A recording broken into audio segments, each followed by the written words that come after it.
Hello, and thank you for joining today. My name is Natalie, and I am a product development scientist at Precision Nanosystems. Today, I'm going to present to you a novel lipid nanoparticle composition that is optimized for RNA delivery in vaccine applications.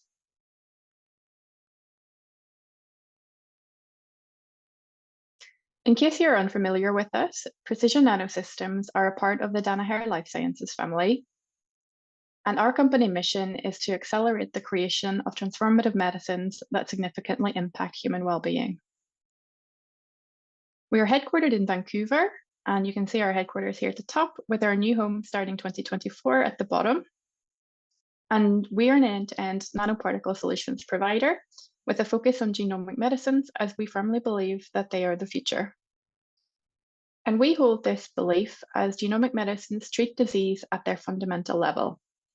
Depending on the specific gene target and mutation, genomic medicines can be used to silence genes, express proteins of interest, either to replace them if inadequately produced by a patient, or to elicit a specific immune response, such as seen in vaccines. Genes may also be edited using CRISPR and other technologies as well. And these approaches allow for targeting any gene, any way. Importantly, genomic medicines are designed and not discovered. They're validated, they're manufacturable, and thus are ready for mainstream use. So despite these clear advantages to genomic medicines, there are some challenges associated. Firstly, nucleic acids do not readily enter cells and are highly unstable, and so require a delivery vehicle to ensure that they get to the cells where they are needed to exert their effect. Secondly, genomic medicines are complex drug products and are traditionally challenging to develop and scale up. To meet these first two challenges, a highly skilled and diverse team are required with a wide range of skills targeted to each specific area of the development process. Finally, with each different application, there are different needs, ranging from highly specific personalized medicines to applications for mass administration, each with their own specific set of challenges. So despite these challenges, rapid and successful genomic medicine development is possible and has been showcased by the COVID-19 vaccines, which really were the game changer in the pandemic, with over 13 billion doses given worldwide.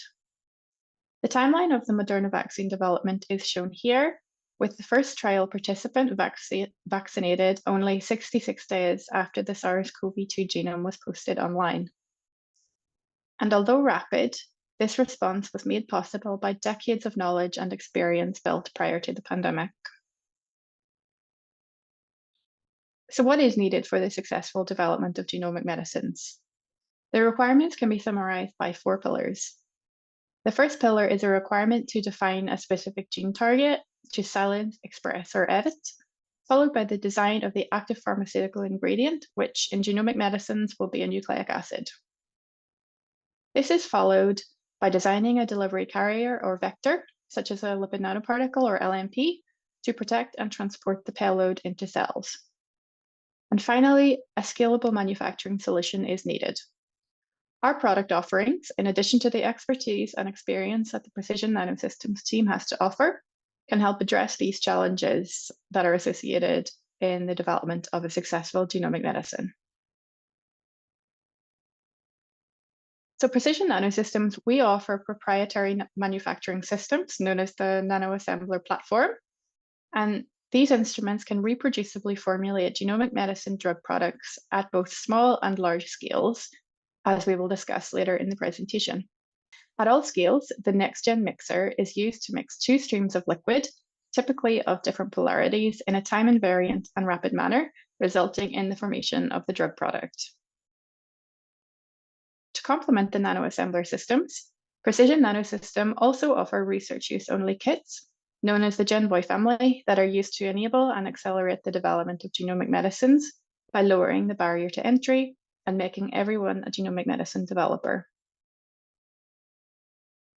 The GenVoy product family have been validated in various different applications, including vaccines, gene therapy, and ex vivo cell therapy in human T cells. But is there still a need for LNP-based genomic medicines now that the COVID-19 global health emergency is over? And yes, there absolutely is. A report published by Nature Reviews looked at both the current and future landscapes of LNP-based medicines, looking at clinical trials that are investigating these medicines as of December 2021. Here in the graph on the left, we can see that the majority of these are in vaccine applications, with gene replacement, control, and editing also being investigated, but to a lesser extent. Looking at the market forecasting on the right-hand side, we can see that over the next 10 to 15 years, LNPs will remain a core tool in the in vivo delivery of genomic medicines, especially in vaccine applications, with other applications also gaining traction. So with this in mind, we're developing a new offering to add to the Genvoy product family using Precision Nanosystems' own ionizable lipids that are available for clinical evaluation. So the aim of this presentation is to share the development process of a new LNP lipid mix composition optimized for in vivo delivery of RNA. To achieve this aim, we screened and selected the ionizable lipid and LNP composition using the physicochemical characteristics, the in vitro potency, and in vivo immunogenicity to guide our choice. We then optimized the formulation process parameters of the lead candidate, determined the resulting LNP storage stability, and investigated the scale-up potential.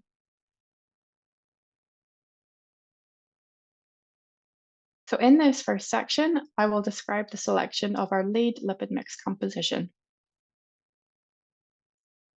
All LNPs were formulated using a nanoassembler Ignite, pictured here in the schematic diagram, with a next-gen mixer, followed by buffer exchange, reconcentration, and sterile filtration.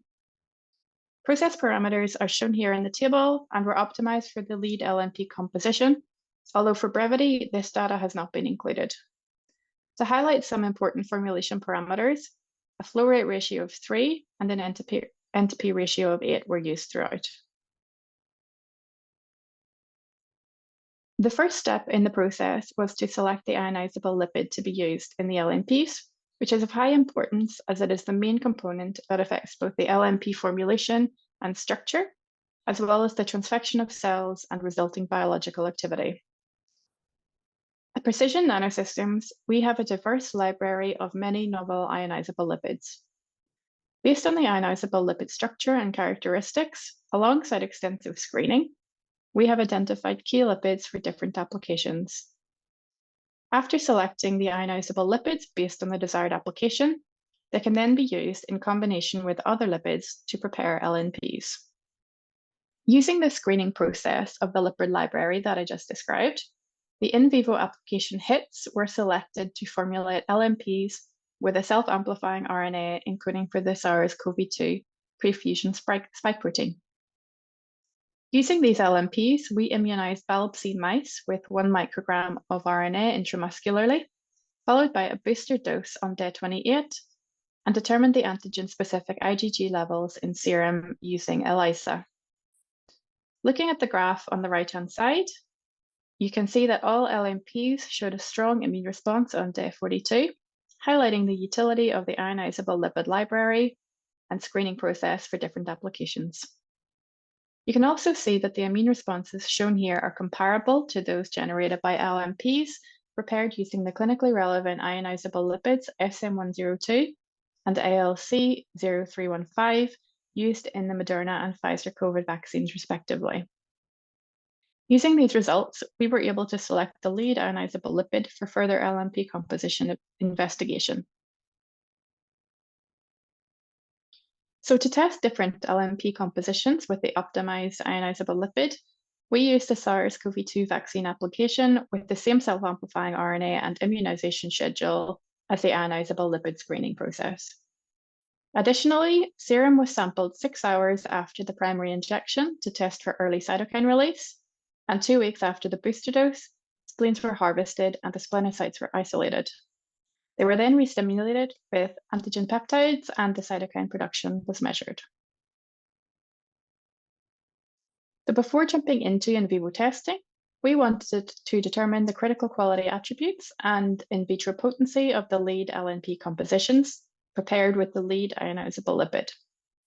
The lipid nanoparticle composition options are endless, as many different lipids can be selected in various different ratios. Extensive screening was performed, and the options were narrowed down to 3 lead compositions. On this slide, we show that all 3 met the typical critical quality attributes of LNPs, with sizes of around 80 nanometers observed, a PDI of less than 0.2, and an encapsulation efficiency of greater than 95%. We then investigated the in vitro expression using HEC293 cells and Western blotting. Cells were treated with LNPs for 24 hours, and after uptake by cells and endosomal release of the RNA into the cytosol, the spike protein was translated and expressed. Cells were lysed, and then the protein separated by electrophoresis. The full-length spike and S1 subunit proteins were then detected using antibodies and chemiluminescence, and are shown in the blot here on the left-hand side. The spike protein band intensities were then normalized using the band intensities of the beta-actin loading control protein bands, seen in the graph on the right. From this, we found LNP1 and LNP3 to have similar potencies in HEC293 cells, while LNP2 expression was markedly lower. Moving on to the in vivo study described previously, we used the serum taken from the mice on day 21 and day 42 of the immunization schedule to determine levels of spike protein-specific IgG. While high median titers are observed for all LNPs, we did see larger spread in data for LNP1 on day 42. And somewhat unsurprisingly, we did not see correlation between the in vitro potency and in vivo IgG levels, with the humoral response to LNP2 being comparable to LNPs 1 and 3, despite showing a lower in vitro potency. At each time point, there was no significant difference in the IgG titers after treatment with the LNPs.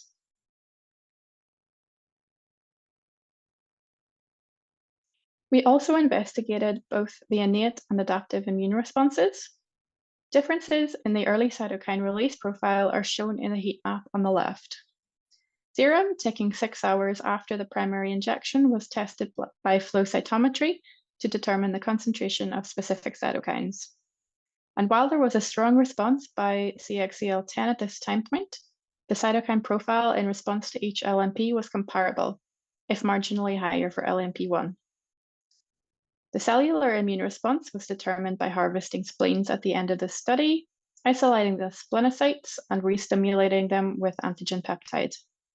The concentration of specific cytokines was then measured, and the graphs in the middle show a high interferon gamma response and lower levels of IL-4, comparable to those seen with the control group of mice, indicating a Th1 skewed cellular immune response.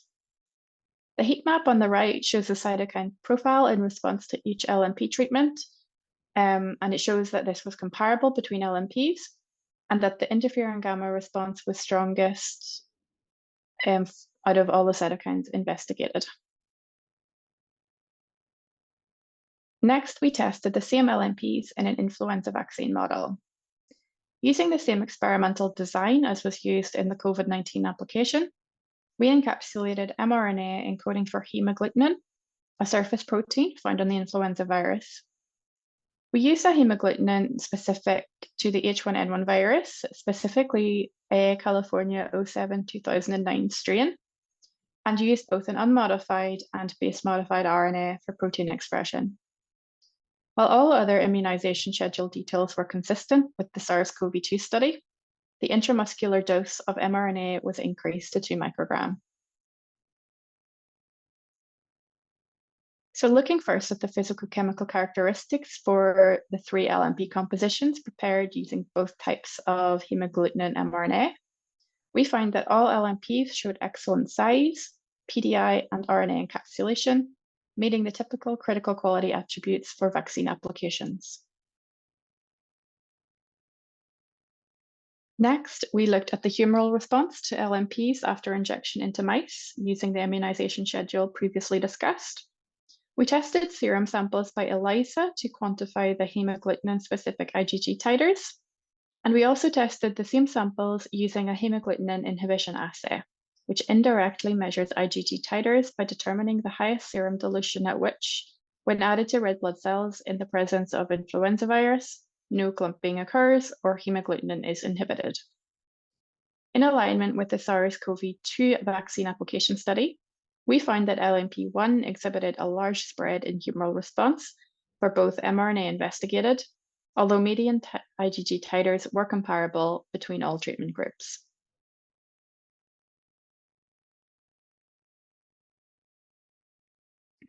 So looking at both the innate and adaptive immune responses after influenza vaccination, the heat map on the left shows a strong response by CXCL10, and in this instance, CXCL9. Looking at differences between treatment groups, higher cytokine responses were observed in reaction to LNPs with unmodified mRNA compared to LNPs with base-modified mRNA. And comparing the responses to different LNP compositions, no stark differences were observed. Similarly, the cytokine responses by restimulated splenocytes were comparable between LNP compositions with high levels of interferon gamma and low levels of interleukin-4 observed, indicating a Th1 skewed cellular immune response. However, splenocyte cytokine responses in general tended to be higher in LNPs prepared with modified mRNA compared to those prepared with unmodified mRNA, as shown in both the graphs and the heat map on the right-hand side of the screen.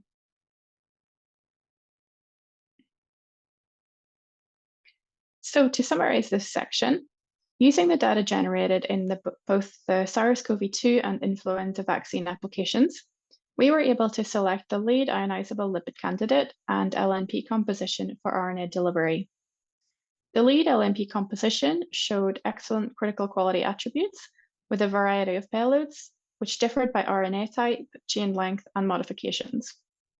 It also showed a high in vitro potency and a strong humoral and cellular immune response, which will allow the LNP to be used to accurately assess payload efficacy in the screening and optimization process. So after the lipid mix used in this kit was developed and optimized, we wanted to determine the LNP stability using a pre-developed cryopreservation buffer. So first we'll discuss some of the challenges affecting LNP stability. So in general, very low temperatures are required to store lipid nanoparticles for a prolonged period of time, yet the optimal storage conditions, the storage buffer type, and the cryoprotectant appear to differ between formulations. The stability challenges of RNA-LNPs can be attributed to both the lipid nanoparticle itself as well as the RNA. Lipid nanoparticles are prone to both physical degradation, including aggregation, fusion, and leakage of payload, as well as chemical degradation of the lipids by hydrolysis and oxidation, to name a few. RNA, although protected from enzymatic degradation by the LNP, also faces both chemical and physical stability challenges. Chemical modifications of the bonds in the RNA molecule or oxidation of the bases may stop translation and can have huge implications on the efficacy of the RNA. Longer RNA tends to be more structured than shorter strands, and physical degradation or loss of these secondary and tertiary structures is also thought to affect RNA stability, as it can result in the aggregation of RNA molecules. In addition, the nucleotides used and any modifications can affect stability, as well as the lipid nanoparticle components, as these can form adducts with RNA and have been shown to affect stability also.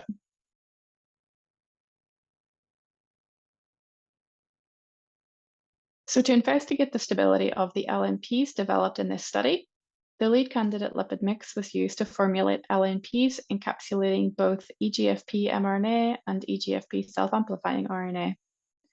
In this study, we chose EGFP as it is a common green fluorescent reporter protein that can easily be detected. Additionally, we investigated both a conventional mRNA and a self-amplifying mRNA due to the differences in nucleotide chain length, with EGFP mRNA being around 1,000 nucleotides in length and EGFP self-amplifying RNA being around 8,500 nucleotides. The differences in chain length can be attributed to the extra sequences, here shown in the diagram in orange, that code for non-structural viral proteins that allow self-replication of the mRNA and amplification of the protein expressed. All formulation and process parameters used were consistent with the previous dataset. A pre-optimized cryopreservation buffer was used to store the LNPs for either 1 week under refrigerated conditions or for up to 6 weeks at -80 degrees Celsius. So looking first at the physicochemical characterization over the time period investigated, results for mRNA-LNPs are grouped together on the left of each graph and self-amplifying LNPs on the right. Each bar represents a different time point, as noted in the legend, and at each time point, LNP aliquots were removed from storage and the physicochemical characteristics were tested. And as you can see in these graphs, both mRNA and self-amplifying RNA-LNPs showed excellent stability over the 6 week time period, with no changes or trends observed in size, PDI, or encapsulation. We also investigated the in vitro potency of LNPs on HEC293 cells using flow cytometry.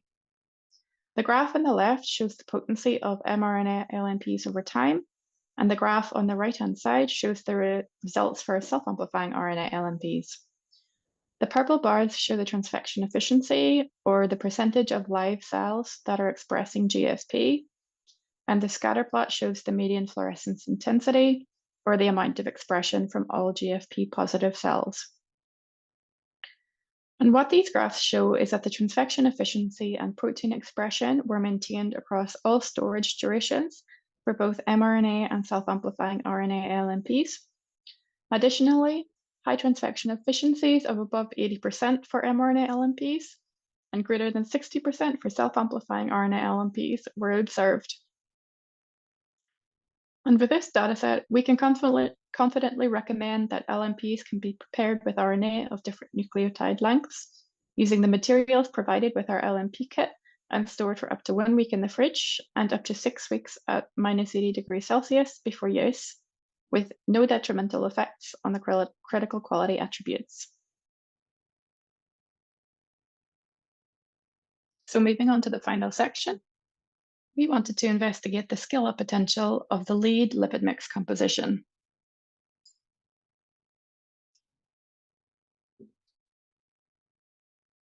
So despite the major advances in lipid nanoparticle technology and the large-scale commercial batch productions that made the global COVID vaccination campaign possible, challenges in the scale-up of LNP vaccines remain. To successfully scale from the bench to clinic, LNPs prepared at commercial scale must maintain the critical quality attributes seen during bench scale R&D. Changes in both the upstream and downstream processes, known as critical process parameters, during formulation can have huge impacts on LNP characteristics and the biological activity. And changes in these processes may be the roadblock on the path to commercialization. There are also added challenges with respect to the regulatory requirements with which the instruments must comply when commercial scale batches are prepared. For example, as large volumes of 100% ethanol are required to formulate, which is flammable at ambient temperatures, equipment must be certified to use in hazardous locations. In addition, software associated with the equipment should allow for electronic record keeping in compliance with FDA regulations. The equipment should allow for bioburden control, and it must also minimize extractable and leachable components passing into the formulation. To address the challenges associated, Precision Nanosystems have developed a suite of instruments to prepare LNPs at different scales using next-gen mixing technology. Next-gen mixing enables flow rates that are thousands of times higher than conventional microfluidic designs, while maintaining the controlled mixing conditions that are seen on bench-scale instruments. This circumvents the need to redevelop upstream processes at larger scales to yield a product of similar quality to that which was developed on the bench scale. To investigate the scale-up performance of the lead lipid mix composition used in this product, we formulated LNPs on different instruments using different next-gen mixers. We selected the instruments and mixers to fully encompass all scales that are required in the development of a pharmaceutical product. The specific nanoassembler instruments, mixers, and scales which are used in each test condition are shown in the table on the left, while all other critical process parameters, such as the flow rate ratio and entropy ratio, were maintained between test conditions and are shown in the table on the right-hand side. After mixing, all LNPs were subjected to the same downstream processes previously developed for large-scale batches. To summarize the downstream processing, buffer exchange and concentration of LNPs was accomplished by tangential flow filtration, and this was followed by sterile filtration. In this study, the same SARS-CoV-2 self-amplifying RNA used in previous datasets was encapsulated. And it should be noted that the color scheme used in the table on the left will be the legend for data shown in upcoming slides, where green-blue is used for bench scale instruments, with darker shades indicating a scale increase, and purple being used for commercial scale instruments, where again a deeper shade indicates an increase in scale. It should be noted that the NextGen 500 mixer can be used on both bench and commercial scales, allowing larger batches to be prepared on commercial scales using the same mixer that was used in development. So after formulation, the LNP physicochemical characteristics were first analyzed as a function of both the mixer, or the cartridge, and the instrument itself. The graphs here show the size, PDI, and encapsulation efficiency from top to bottom. And as you can see, LNP size, polydispersity index, and encapsulation efficiency were maintained at all scales. The size varied from 60 to 86 nanometers, which are all within the expected range, while PDI measurements were consistently below 0.2, indicating that the LNPs were homogeneous. At all scales, the encapsulation was greater than 93%, indicating that even at large scales, waste of precious RNA will be minimized. Biological activity is another critical quality attribute of LNPs, and to determine the effective scale on the in vitro expression of spike protein, we treated BHK 570 cells with decreasing doses of LNPs. The schematic on the left-hand side shows the transfection process, where the LNPs are first taken up by cells by endocytosis, and then the RNA is released into the cytoplasm by endosomal release, where LNP structure changes in response to pH changes inside the cell. The host cell machinery is then used to translate the mRNA into its protein, which is then transported to the cell surface for expression. After 24 hours, cells are stained with an anti-spike protein antibody, which binds to the protein on the cell surface. The antibody is conjugated with alexafluoride, and this fluorescence is detected by a fluorometer. The percentage of transfected cells was plotted as a function of self-amplifying RNA dose, as shown in the left graph, and from the best fit curve, the EC50, or the concentration required to transfect 50% of cells, was determined. Although small differences in EC50 were observed, specifically between the Ignite Plus and the commercial formulation system, no trends were observed that indicate a worsening performance with scale increase. So in addition to in vitro activity, it is also crucial to determine the in vivo activity of LNPs at all scales.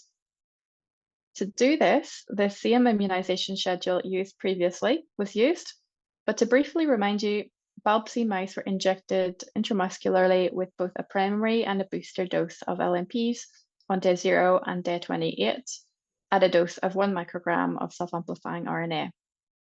Serum was collected on day 21 and day 42, and the humoral immune response investigated by quantifying the amount of spike protein-specific IgG present by ELISA. Robust immune responses were observed in all samples, and between each nanoassembler instrument, There were no significant differences at either day 21 or day 42, highlighting that the in vivo biological activity of the LNPs was preserved at large scale. These results, alongside the physicochemical characteristics and in vitro potency, indicate that the critical quality attributes of these LNPs were maintained across all scales when precision nanosystems instrument and mixer technologies were utilized. So that is it for the data that I'm presenting today. And to summarize, we wanted to showcase how this new product can accelerate your research in vaccine applications. Using our LNP kit and the associated protocols, you can confidently produce high-quality, stable LNPs with ease, streamlining both the screening and optimization of lead candidates through the preclinical stages of vaccine development. Additionally, we have showed that the LNPs produced using this product can be manufactured at the commercial scale using our nanoassembler suite of instruments, all while retaining the critical quality attributes of an LNP vaccine achieved at the bench scale. Before I finish, I would just like to take a moment and thank all of the contributors at Precision Nanosystems for their support and hard work throughout this project. It's very much appreciated. Okay, so moving on to the Q&A portion of the webinar. These are some of the questions that we commonly encounter. So the first question is, what challenges and hurdles are common to encounter in early preclinical stages of RNA-LNP development? And there's a few different challenges that I'm going to discuss. The first is the development of the active pharmaceutical ingredient or the nucleic acid. So you'll want to develop a couple of lead RNA structures that are potent and will effectively, they'll exert their required effect on the cells of interest. So there's different sequences that you can test, and they'll form different structures. So you really want to make sure that the RNA that you're developing is the best that it can be. And the LNP kit that we have developed and discussed in this presentation will help with lead candidate selection, as it can be used to screen all of the candidates that are under consideration. And the second challenge I'm going to talk about is LNP development. So the design of the lipid nanoparticle itself can have a huge impact on the efficacy of the payload. And the LNP composition itself needs to be optimized for specific applications. And this is where the ionizable lipid library that Precision Nanosystems have can be used, as different lipids can be selected based on their structures and characteristics, and can be used to fine-tune the potency of the lipid nanoparticles with your lead candidate RNA structures. As well as this,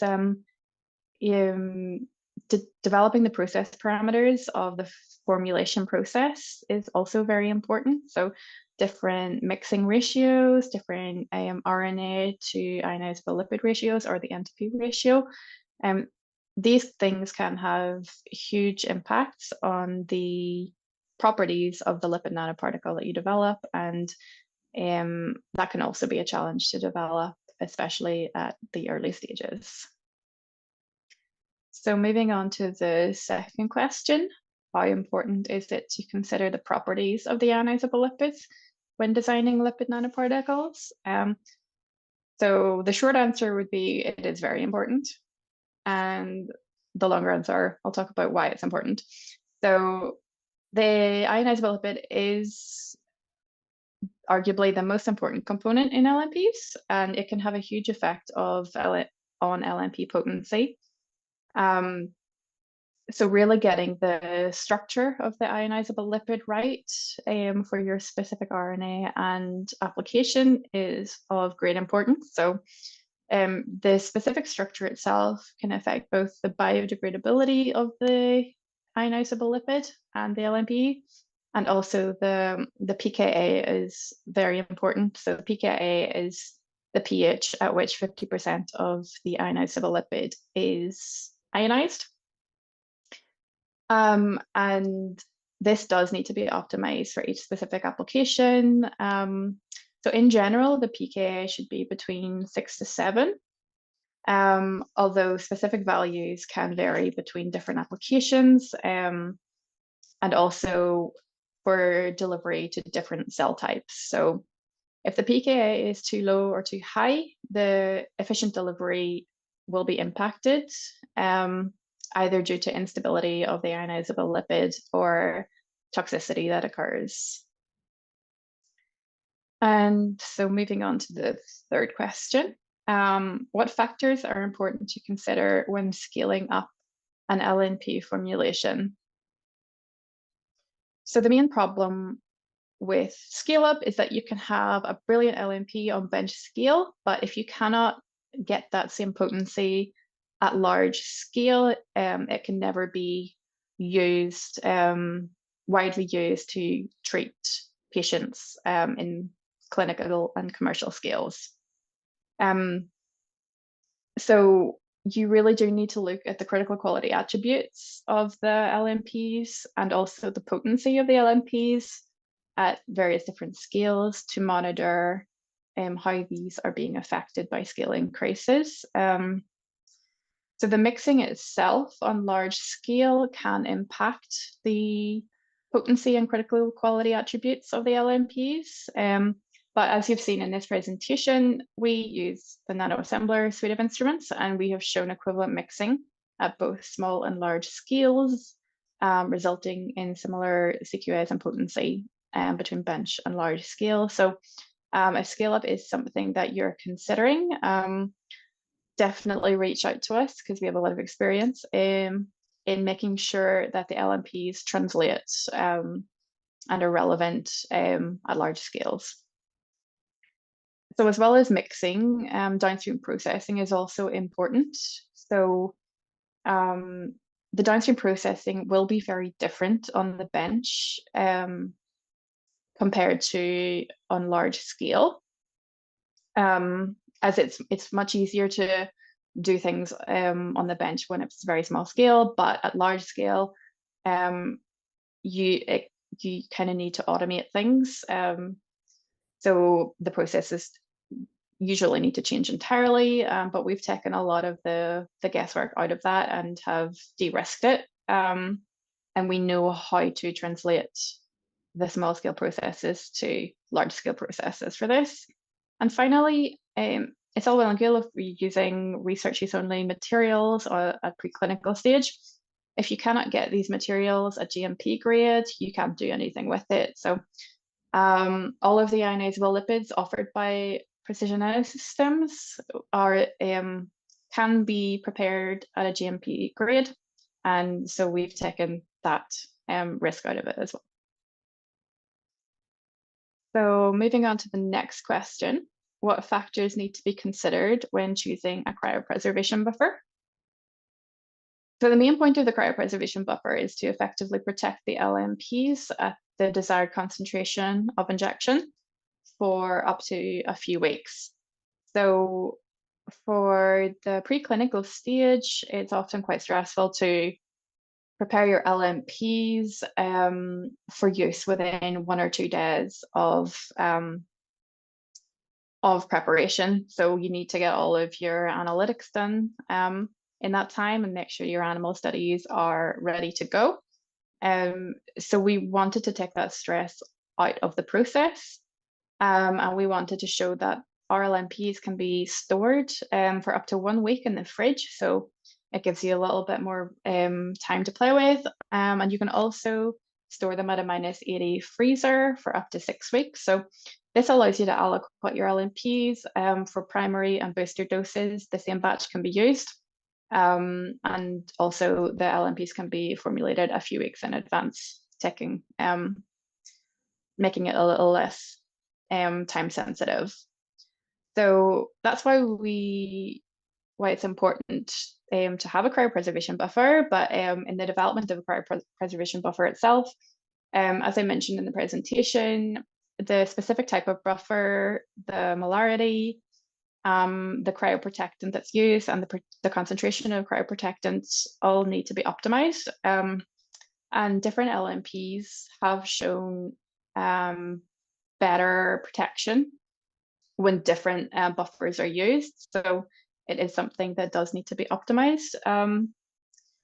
So really what we want to make sure is that we have a cryopreservation buffer that allows us to store the LNPs for up to 6 weeks to remove the time sensitivity of the formulation process. We also need to make sure that we can effectively protect the LNPs at the concentration at which we want to dose, because we don't want to then have to redilute or reconcentrate the LNPs prior to injection after we store.